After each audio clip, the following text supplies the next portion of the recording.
Hi, welcome to Bonanno TV. My name is Jones Gasonso, and I'm going to host this conversation or this show here on Bonanno TV. Um, we're going to examine the removal of the press assistant, the presidential spokesman for President Hakainde Hichilema, Anthony Bwalya, rather, uh, from his position. And in this broadcast, we are going to interrogate three schools of thought, and we don't have direct communication from the office of the president to tell us why they have removed the spokesperson. Yeah, but we are fully aware of what goes on in the country, and we have three schools of thoughts why this had to be. Number one, we're going to interrogate the rumors of financial impropriety. The question there is, did Bwalya take a bribe from Saudi Arabia and stash the money in offshore accounts? That's one school of thought, and that's why the presidential spokesperson has been removed. We are going to examine that and try to answer the question on the basis of the information we have. And then there is the tribal talk. Was Bwalya removed from his, here we are answering the question, was Bwalya removed from his job because he was a Bemba? He was a man with a Bemba heritage, Bemba man. And the third question we are going to interrogate in this broadcast is the public relations disaster around loadshedding as probably one of the things that may have nailed a coffin in his job, because that was a public relations disaster. And we are going to ask the question, did Bwalya have anything to do with it? And maybe we are hiding in many different things. These may be the critical issue here. So we are going to try and examine that issue. Yeah, so I thank you for showing up right now. We have people watching already from Botswana. We have Benson Saili is already there. Yeah, so as we are gathering up momentum and building this conversation, I am going to just describe the mood in Zambia. Zambia right now feels like Pamujiparu. You know, Pamujiparu is a village where people are quarreling big time. There's a lot of talk. We know for sure that Mr. Bwalya was beloved of his countrymen, both those who agreed with his politics and those who didn't agree with his politics. He commanded respect there, and he was a likable guy. He spoke well. He was brilliant, if not even wise. Yeah, so apparently the first casualty, maybe the second casualty, because there was already a permanent secretary from the Ministry of Health who was removed, but he just went like nothing happened. But when Bwalya goes, suddenly the nation is on its toes. So we are going to delve into this discussion. I encourage you to come around with your ideas. But in the meantime, enjoy Pamujiparu Vavo. And Pamujiparu Vavo, I'll tell you what this song means.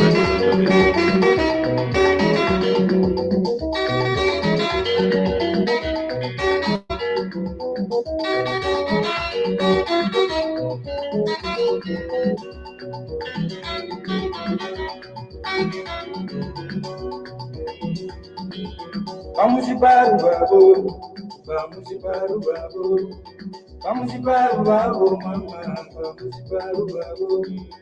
Amiga Chinkaye Pone, Chinkaye Po, Amiga Chinkaye Pone, Chinkaye Po.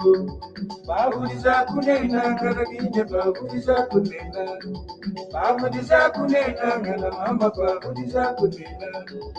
Babuliza miyere ngine, babuliza miyere, babuliza miyere mama, babuliza miyere, babuliza ubera ngine, babuliza ubera. Pamujiparu Vavo, Pamujiparu Vavo, Pamujiparu Vavo mama, Pamujiparu Vavo. Amiga Chinkaye Pone, Amigatinka yepo, amigatinka yepo ne, amigatinka yepo. Babuliza kunena ngana kine babuliza kunena, babuliza kunena ngana mama babuliza kunena, babuliza miyebe kine babuliza miyebe, babuliza miyebe mama babuliza miyebe, babuliza kubera mama yo yo.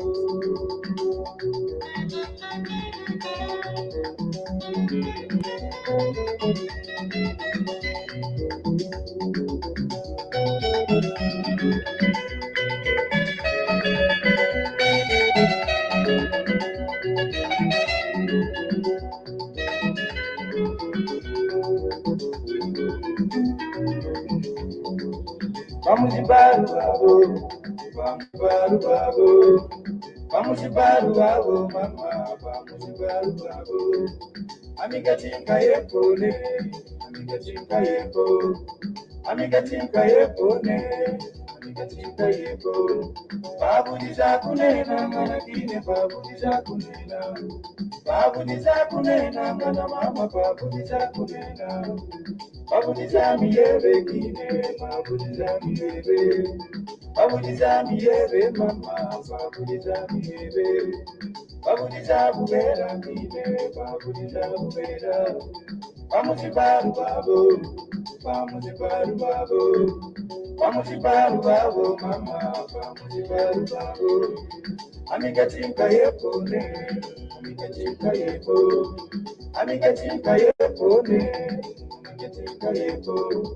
Babuliza kunena ngana kine babuliza kunena, babuliza kunena ngana mama babuliza kunena, babuliza miyebe kine babuliza miyebe, babuliza miyebe mama babuliza miyebe, babuliza bubera mama mabira yo yo, mabira yo yo, mabira yo yo, mabira yo yo, mabira yo yo, mabira yo yo, mabira yo yo, mabira yo yo, mabira yo yo, mabira yo yo, mabira yo yo, mabira yo yo, mabira yo yo.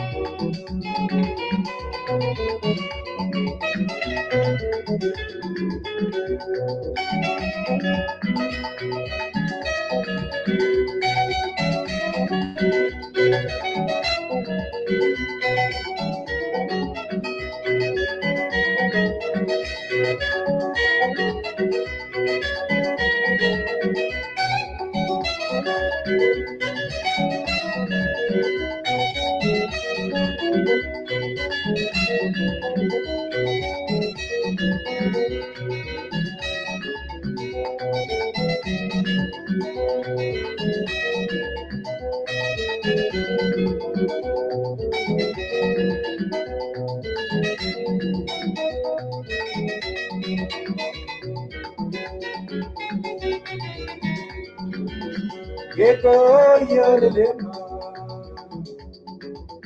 yeko yorelema,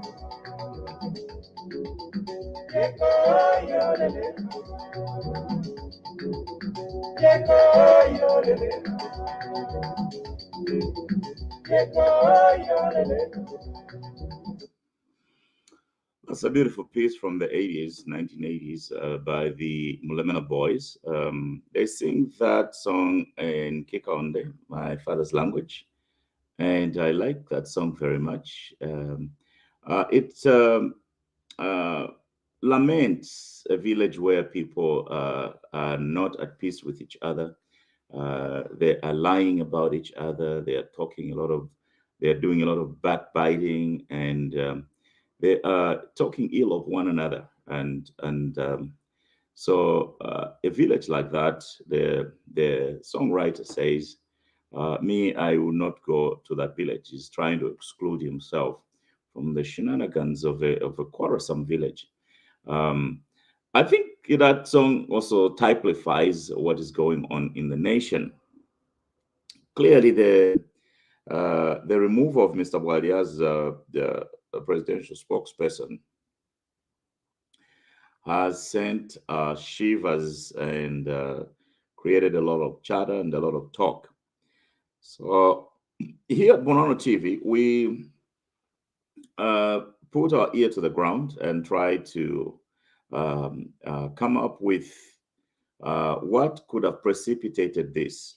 Because usually presidential appointments, when the president appoints or when the president disappoints, they are not detailed stories that are issued or conversations that are engaged in to figure out the reasons behind that. So there's one school of thought actually that is based on a very damaging rumor that Mr. Bwalya took a hefty bribe, or maybe let's say a commission, but that can be construed as a bribe for helping to broker an investment for some Saudi entities in the Republic of Zambia. So there is that heavy story that is saying Bwalya took a bribe from another country. That is perhaps why he has been transferred to Tanzania's Deputy High Commissioner. I don't know if it's Deputy Ambassador, some role like that.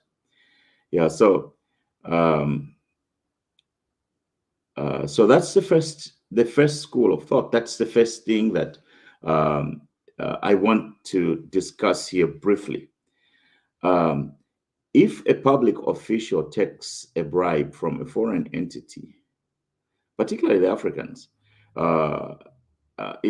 research has shown actually that there are few African leaders who are not taking bribes for different things, or are not taking commissions or kickbacks or sponsorships.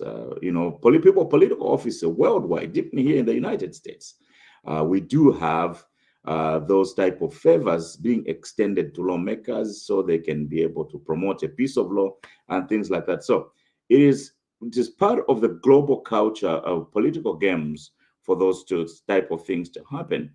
But in situations where a bribe has been exposed, usually an appointed person should be disappointed. And if it's a high-profile government individual, regardless of their competence, regardless of their political clout, regardless of their reach, usually those people get removed from their positions. In fact, taking a bribe is a big reason why the person who was taken a bribe should be fired. So now, is there some merit in the idea that Mr. Bwalya, perhaps he took a bribe?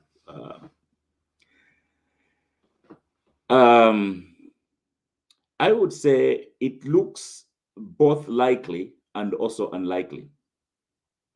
If we say it is likely that he took a bribe, then we must say, instead of being transferred, he actually should have been fired.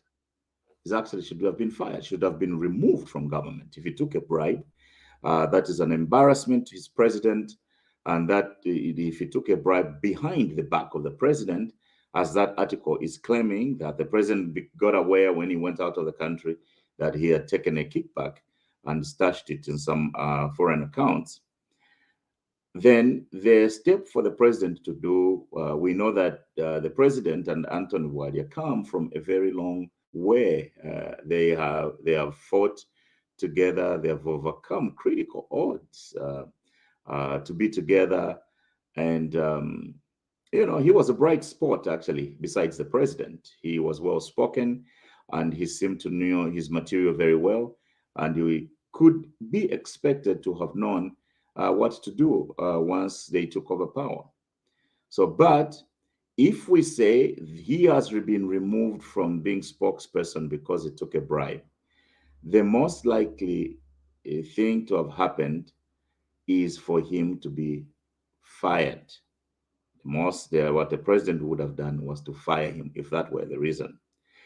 And if he took a bribe and he hasn't been fired, and then perhaps what we would say is that that contraband, that bribe, is a shared uh, in a case where it is shared with some other critical people, then they would not be willing to take a close person like that far away from the confines of government. So the idea that he was removed from his position for financial impropriety, I find that very problematic. I find that very problematic, and it is very unlikely. I would take that with a grain of salt. In my profession as accountants, whenever we read whatever sources we're reading from, we say trust. Yes, always trust what you read, but verify. But because we are not able to verify that this is the case, we don't think that Mr. Bwalya was removed from his position because he took a bribe or because of financial impropriety. That is out. It is out on the score that if he took a bribe and the president got aware of that, the thing to do was to fire him. He was an appointee. He wasn't even an elected official in any capacity. He should have been fired, and the fact that he wasn't fired attests maybe that Mr. Bwalya was not removed from his position for financial impropriety. So we are going to be the first one to challenge that story. If you have the evidence, show us. But based on what is normal and normal practice, we think that Mr. Bwalya was not removed from his position because of financial impropriety. That's an unlikely reason.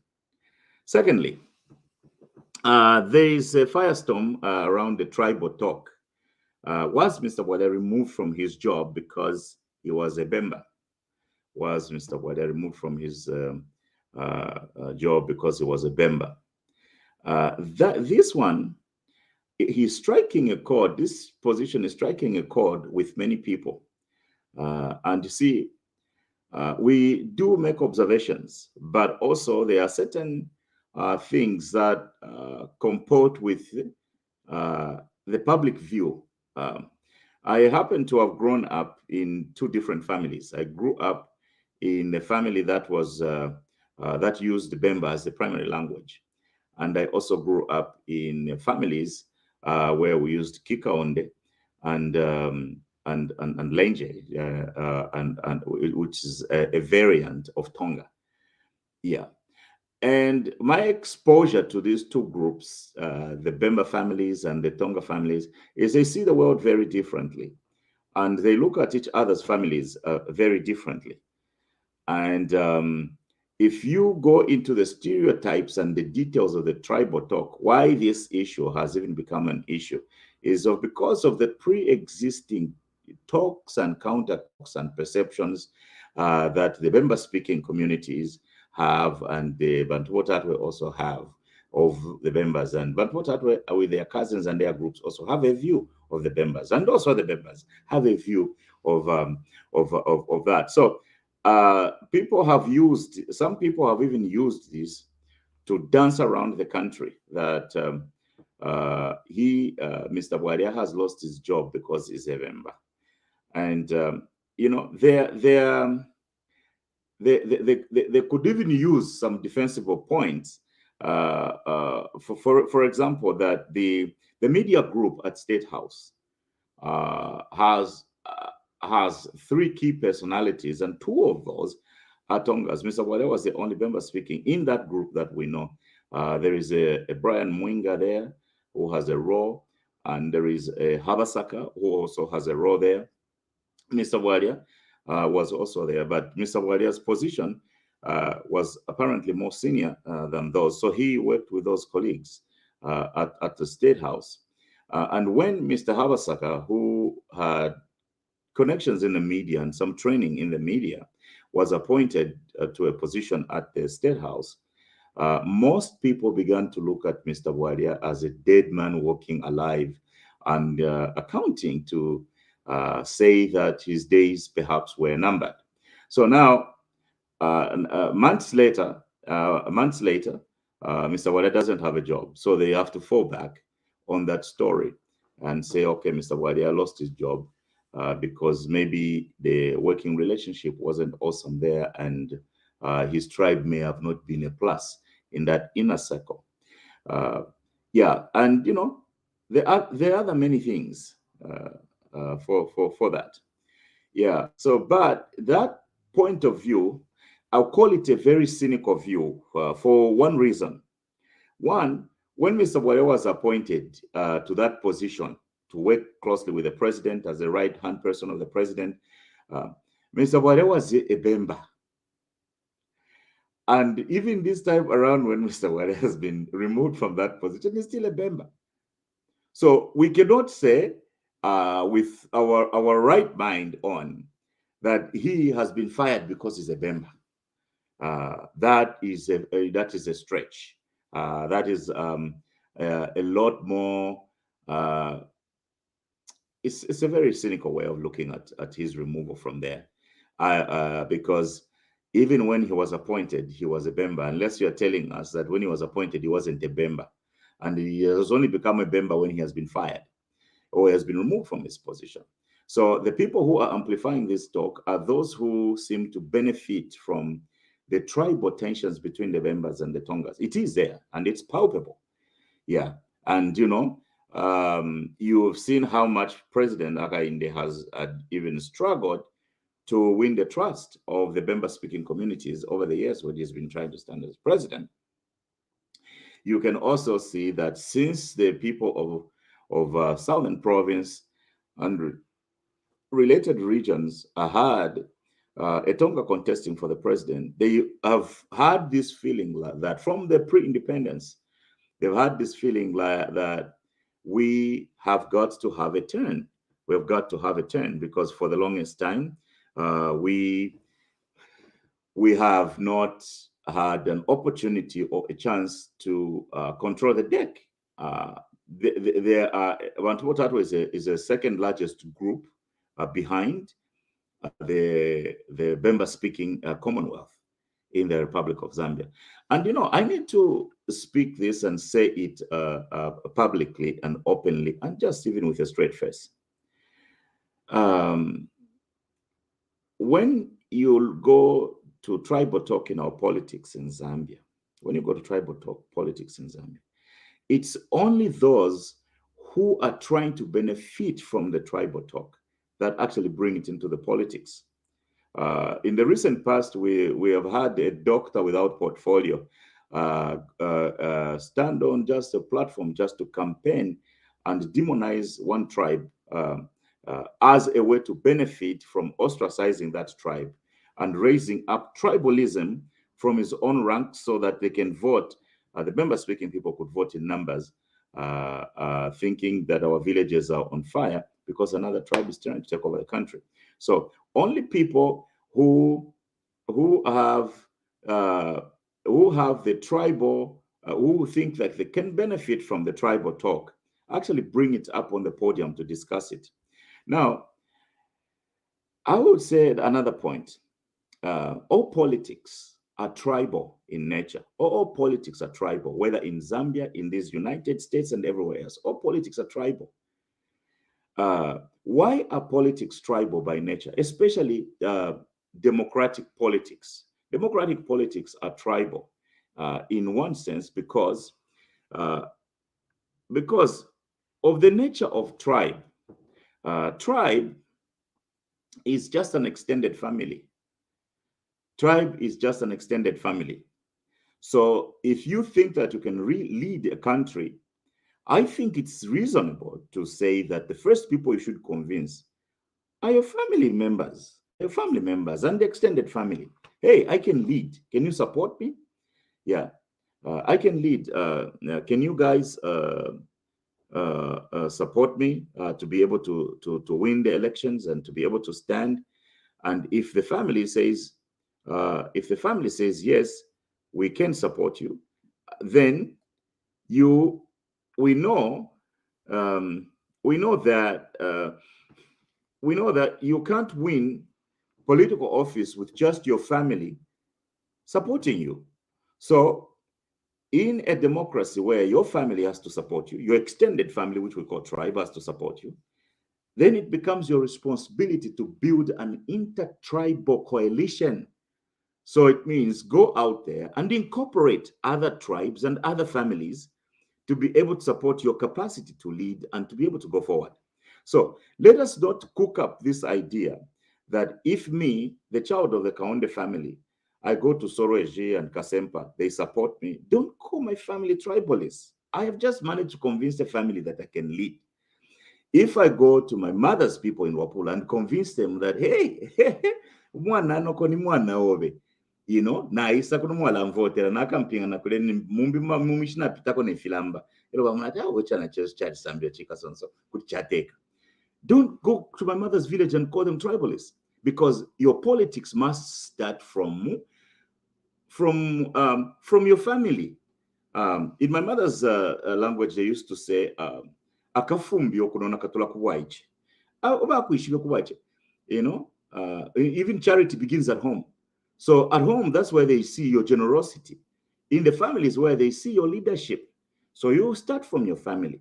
But given we are a country and a conglomerate of tribes, then it becomes a responsibility to go out into other families and convince them that you can lead a coalition of tribes to come together. You just don't go and stand like a fool and raise a flag. One Zambia, we will have one Zambia.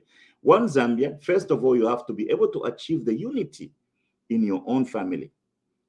And by virtue of achieving unity of leadership in your own family, you have to do it even in your extended family. So there is nothing wrong with your family supporting you. That's why I think one doctor without portfolio who was saying that one part of Zambia, they vote only for their one candidate. But from the beginning of the country, that part of the country had never had a president. And they were just sick of it. It was beginning to feel like not their country. So their vote, in my estimation, and just based on anthropological studies and the way we understand how people work, those were just protest votes. It's just trying to say, hey, until we can get our guy in there, this thing does not belong to us and nobody else is going to get a vote in here. And I think that is not a negative. It is actually a positive, because they stood their ground on what they believed in. And where are we today? We have a president from their group. So we hope that the behavior ultimately will change in subsequent elections, because we have been there. The people of these Zambezi provinces, Southern Province, Western Province, Northwestern Province, they voted for Kaunda for as long as Kaunda was there. And he never came from there. They voted for Frederick Chiluba twice with very huge margins. And Chiluba cannot speak Kikaonde, could not speak Kikaonde, Chiluba could not speak Tonga, could not speak Lozi, and anything like that. But he got votes from there. So this political failure of trying to demonize one part of the country as being more tribal than the other. All politics are tribal. All politics are tribal. All politics are tribal. All politics are tribal. And unless you can convince your tribesmen are just your extended family. So kumushikumwenu nga na upona. Ni shulupu alove na extended family. Taikwete confidence muri iwe. Chichi wala ishena kulifo kutipucha tukuvotere. Na kulifo wiisako. You know, charity begins at home. Akafumbi okunona katola kuwaichi.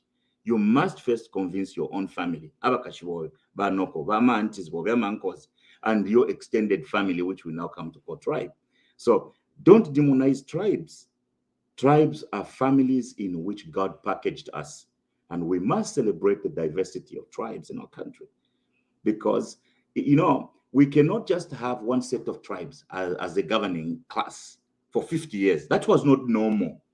That was not normal. What we need to be able to have is different families participate in this enterprise of the republic and try to throw themselves out there to save the country. Different worldviews, different family values emphasized over time. That's how you even achieve development. Mwabulako batu buluwesu kulupo kuli bamayo bachiluba baletako imisango yaku yansu yukuchita fetch for a living in the seas, in the open seas. You haven't planted the fish there, but somehow you have a faith that once you go there as a hunter of fish, you are coming back with the fish home. And that is a very powerful culture. The fisherman's culture is that in God's world, you can go out and fish and you survive a family.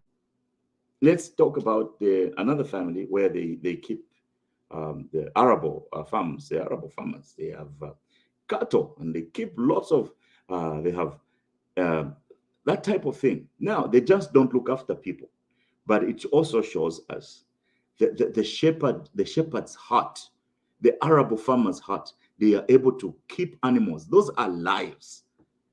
And those are hard lives. They don't talk your language. They are very difficult to be understood. How you survive them, how you grow them, and how you earn a living out of that. That's a different culture. That's a different culture from my mother's tribe. So we can't go on like those kids I saw celebrating the doctor without portfolio. That they were supposed to choose on the canoe, but they chose on a cow. That was an embarrassment. That was an embarrassment.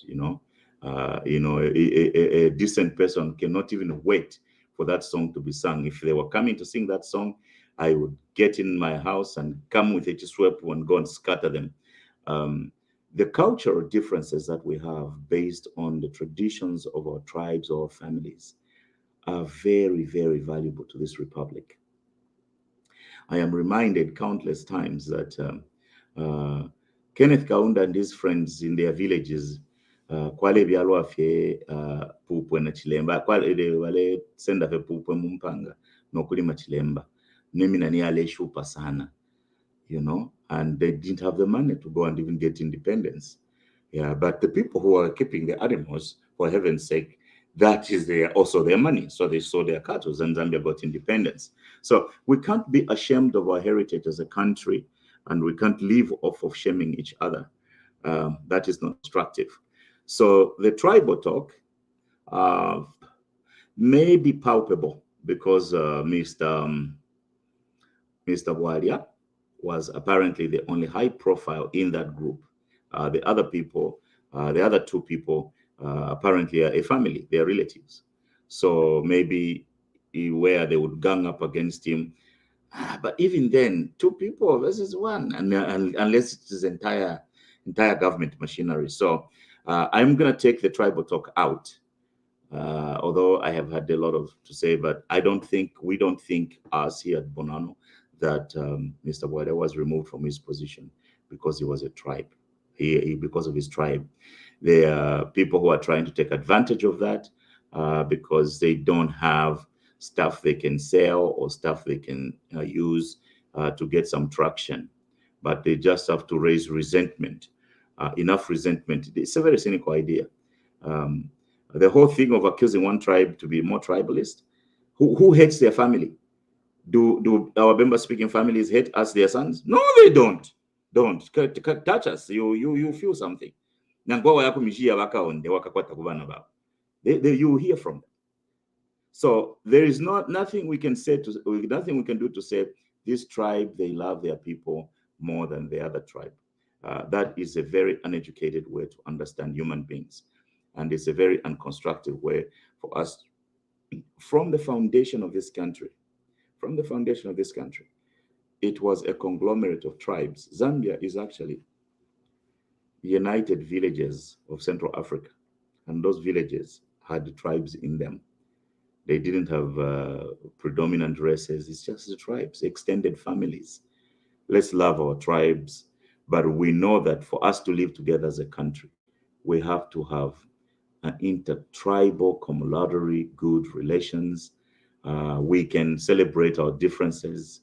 If some people prefer to keep cows or goats, some other people don't want to do that. But when things change, even people who just like fishing, perhaps they'll do well to keep some animals because it's livestock and live wealth with them. So we do not think that Mr. Bwalya was removed from his position because of his tribe.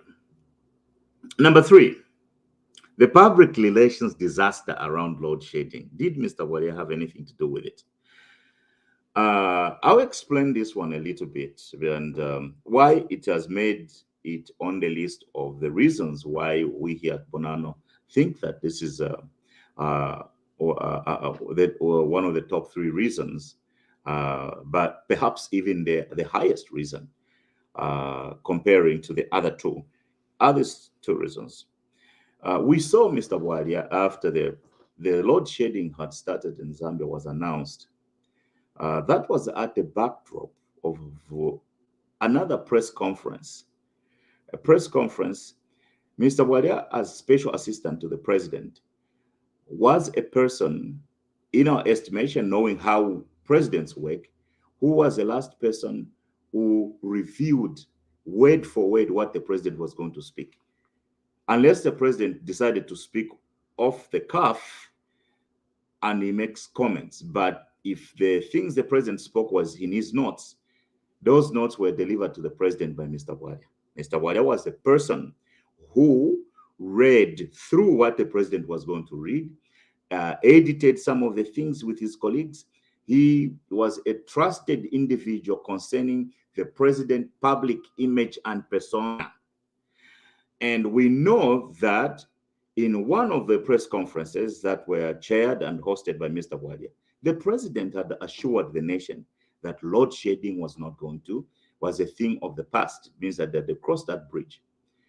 And also based on certain actions and information we have in receipt of, decisions were made to start exporting electricity based on the fact that we had enough power in the country.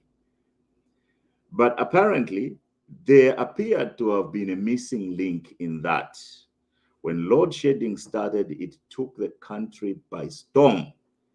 And we can play that press conference even right now. Opposition's party, of course, have been able to take that press conference from on which the president was bragging about having ended load shedding.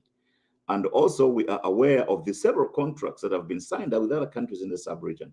So this reason, number three, the public relations disaster around load shedding, I think tops the reasons why we think Mr. Bwalya was removed. Why?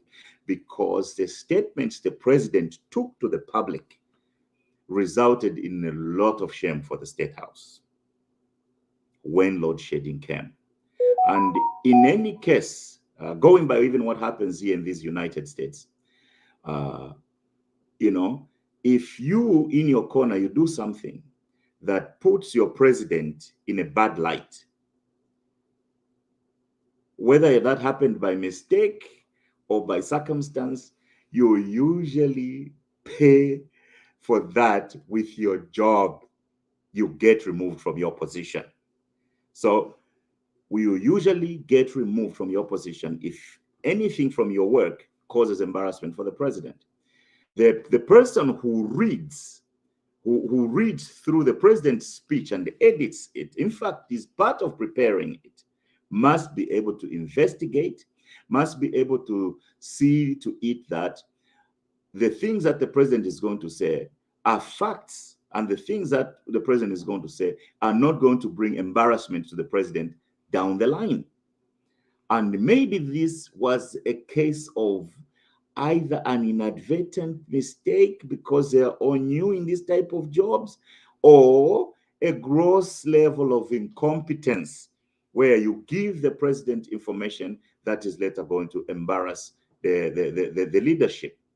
And also, from what has come out of this debacle, of this public relations disaster, the public relations disaster around electricity and load shedding, is that it seems to us that even the honeymoon period for the UPND government and the people of Zambia has ended. Even supporters have come out and spoken forcefully against their own leadership because of that. And if there is one event that historians will remember that ended the honeymoon period between the people of Zambia and the new Dawn administration, it was a public relations disaster around load shedding. And if the guy was there in the forefront of reading the speeches, my brothers and my sisters, perhaps this is why he has lost the job. Yeah, but with the same token that I've said about this thing, because it is not an individual. He was the leader of the group of the press corps, the press group at State House.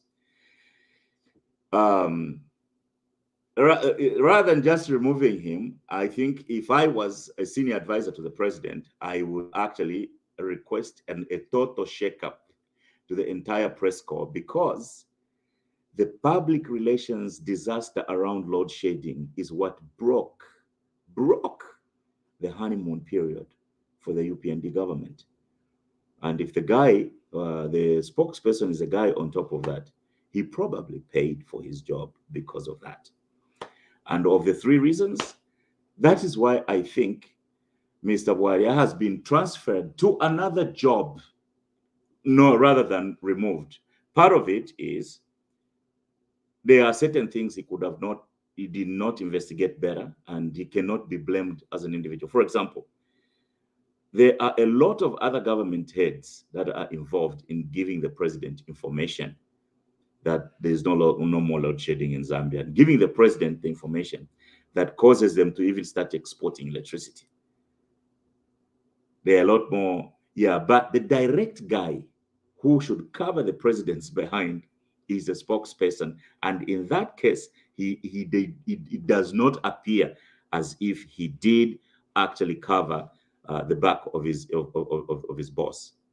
And because of that, it does make sense for him to be not thrown out because he's a foot soldier of this president, but moved on to a different role. So, but if we are going to have a situation where the president resets his group and the president does have misgivings about the public relations disaster around load shedding. Load shedding, first of all, should have been told to the people many months before that. We have been advising, actually, from the grapevine. Sometimes we just talk here like we are joking. We're advising that before major policy implementations, the people in the information cycle of the president must throw their ideas around to different surrogates so that the nation can exhaust certain topics and certain, for example, if they felt like that they wanted to export electricity and because they had a surplus, maybe they should have even thrown that idea publicly. Hey, Zambia, what can we do if we have a surplus electricity? And the citizens would have come on, oh, maybe we should export so we can earn some forex and stuff like that. And that would have forced the people, based on what is the conversation that is going on in the country, should have forced the people in charge to really interrogate if truly we had a surplus. And they could have foreseen that load shedding many months before that. So the way the public relations team is used and the way it relates with the president, it doesn't show a lot of competence and understanding 21st century politics and 21st century public relations for a public office like a head of state. So in a nutshell here, we have heard rumors of financial impropriety, that Mr. Bwalya may have taken a bribe. And after we interrogate these issues, we think that if he had taken a bribe, the thing to do was to fire him.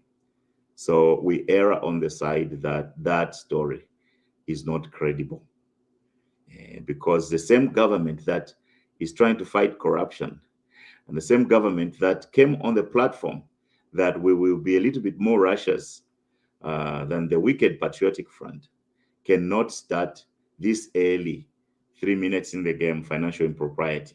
So we disagree with the substance of that story unless some evidence is presented, a document or a very evidence. But you also have to bear with me.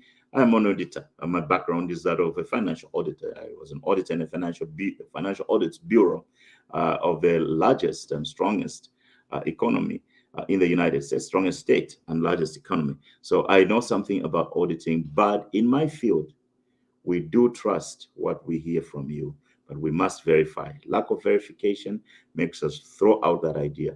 Mr. Bwalya was not removed from his job, we do not think, because he took a bribe. Mr. Bwalya was not removed from his job because of his tribe, because he had the same tribe when he was appointed in a Tonga persons-led administration.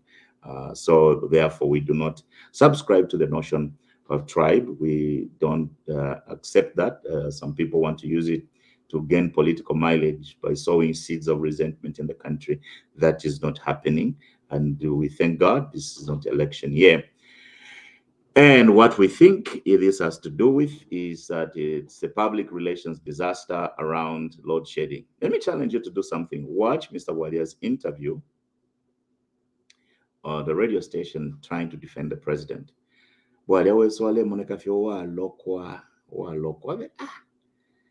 Motivational speaker wa Zambia showa. Imyamenso tuwebe kuidia malaiti. Where is the light gone? He was just so low because the narrative around that was broken. Perhaps rather than just removing Mr. Bwalya, there should be reshuffles around the entire press team at State House. They embarrassed us, they embarrassed the president, and they embarrassed the country. If one of their guys has paid with his job, let also others follow. Well, thank you for watching Bonanno TV here.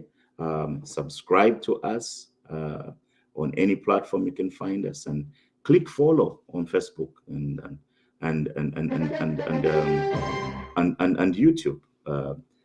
And soon you shall be able to see us on your large screen in your house. Please do that and support Bonanno TV. And also you, other people, send us some stars. We are not allergic to stars, please. If we have given good advice, we've researched, we've brought out good information, reward us with some bit of encouragement. Send some stars to Bonanno TV. It won't hurt us. It won't hurt us. It won't buy us a private jet, but it would certainly support what we are doing here. And all of you, my friends here, thank you for watching this this show. And I didn't have anyone to come and join me. Maybe people were afraid of my hot topics and they went and hid their heads. So in the nutshell, I'll summarize this for you. We don't think here at Bonanno TV that Mr. Bwalya was removed from his position because of financial impropriety. We also don't think that Mr. Bwalya was removed from his position because of his tribe. He was a Bemba when he went in, and he was a Bemba when he came out. We think that the public relations disaster around load shedding may have had something to do with it. And guess what? We will continue guessing for the longest time, but he himself, Mr. Bwalya, who is sworn to secrecy to the presidency, cannot say it. The president also cannot tell us. So I just give you this, we've just conjectured these three reasons, and we find that there is a lot more weight on the last point. So share this broadcast, and I'll see you perhaps maybe tomorrow or the day when we do the one-on-one with Dr. Kasonso. We discuss the business and the dynamics of the economics that is of the country, how the nation is doing in various spheres, and we continue our promotion of small businesses that are going to promote this. And as we leave today, I want you guys not to turn my father's and my mother's country into Pamujiparu Babo. Don't turn Zambia into Pamujiparu Babo. Because if you do, I'm get